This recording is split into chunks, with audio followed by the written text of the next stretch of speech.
My educational experience starts at Sandburg Elementary School in the LPS district. This district contains mostly white middle class students, especially at schools like Sandburg Elementary, where I spent 7 years.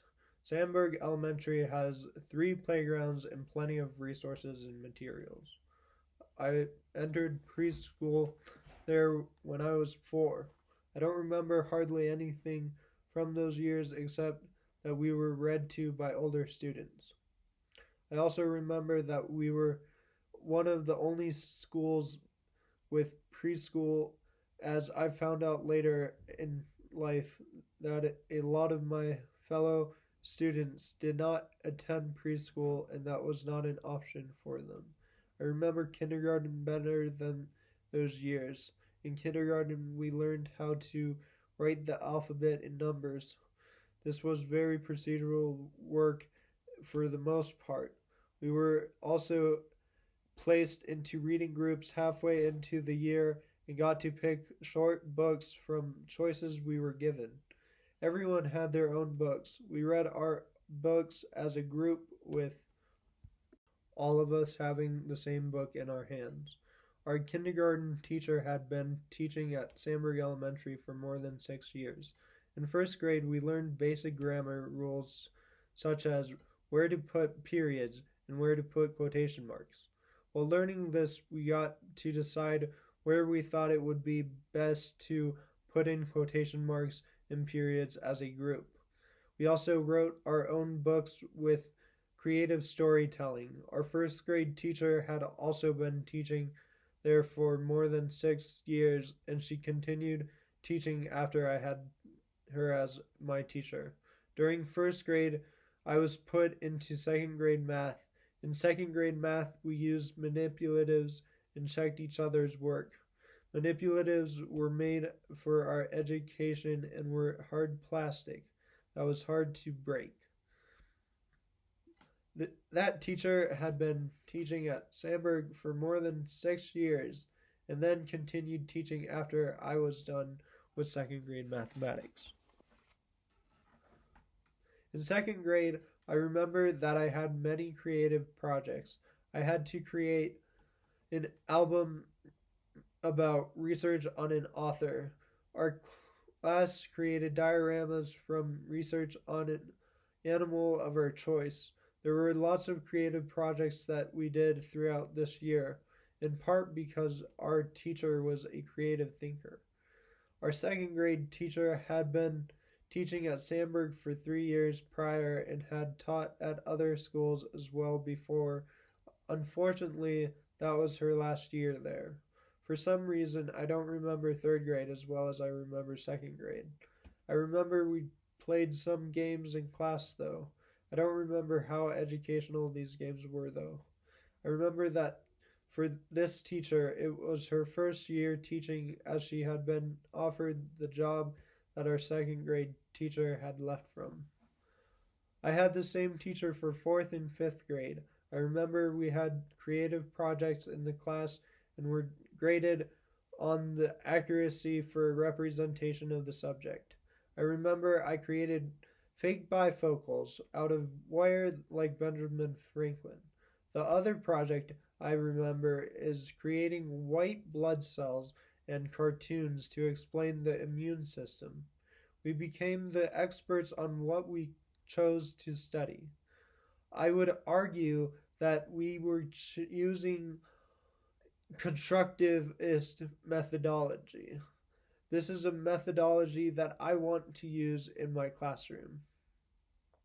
I believe that it is important to have students create their own learning. If students don't create their own learning process, later in life we have failed them. This teacher had been teaching in Thornton before she was offered the job at our school. She taught me and my fellow fourth graders in fifth grade as well. She was still teaching there for 4 years ago when I went to an observation for a class at Metropolitan State University of Denver. Through both my older sisters and my years in elementary school, we all had the same teacher. My oldest sister is 6 years older than I am. This art teacher had been teaching before my sister went to elementary school and taught more after I left. Similar deal with my music teacher who had been teaching there for more than 10 years and retired after my fourth grade year. The new teacher was a first year teacher. Our gym or PE teacher was the school's janitor before he became our gym teacher. He started teaching gym class when I was in kindergarten, so before I had started PE.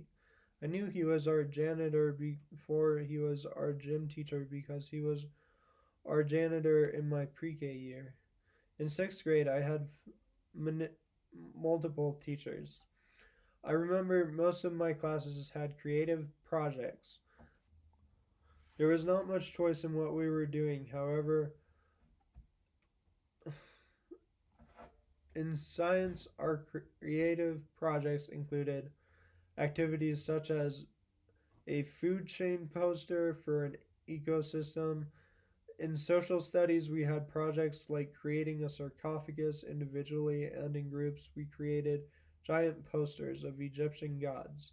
In reading, we had more choice where we picked which books we wanted to read, and then we had to take tests on them. We had a long list of books that we could choose to read from. We were limited to books where the parents did not object to their kids reading them. For middle school, I went to Denver Academy. There we had creative projects and were graded on research behind them. We got to choose a book we wanted to read in 7th grade. We were able to choose almost any book as long as it didn't have explicit profanity in it, such as sex scenes. We got a choice in what electives we wanted to take each quarter. At that school, most teachers had been working there for a number of years or were teacher assistants at the school before becoming teachers there. We had plenty of resources as our parents were basically paying for our schooling there, as it was a private school. Everyone had their own books and all classrooms had smart boards. Almost all the students were upper middle class children who were mostly white. All children with learning disabilities such as ADD or dyslexia or minor autism. All the teachers there were white. Half were men and half of the teachers were women. For high school, I chose to go back to the public schools in order for my parents to save money for me and my sisters to go to college and possibly grad school. I had a choice between 3 schools in my district, and I chose Littleton High School. The first 2 years, there were classes that had to be taken, much like required courses for college. We did have to take electives. I took 3 years of Espanol. My freshman English teacher was one of the most inspiring teachers that I ever had. He always emphasized teaching with love. This is something that I want to take into my own classroom when I teach. I believe that this is important for teaching because we have to acknowledge that our students have strength and that they are individuals. We have to have confidence in them because if we don't have confidence in them, then they don't have any reason to have confidence in themselves. If no one believes in them, then why would they believe in themselves?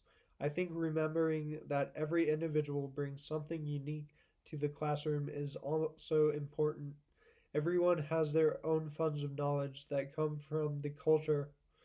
These funds of knowledge are important to understand and to know how to use. They are the base that we can use to teach kids. Everyone had enough materials for everyone to have their own books and own materials.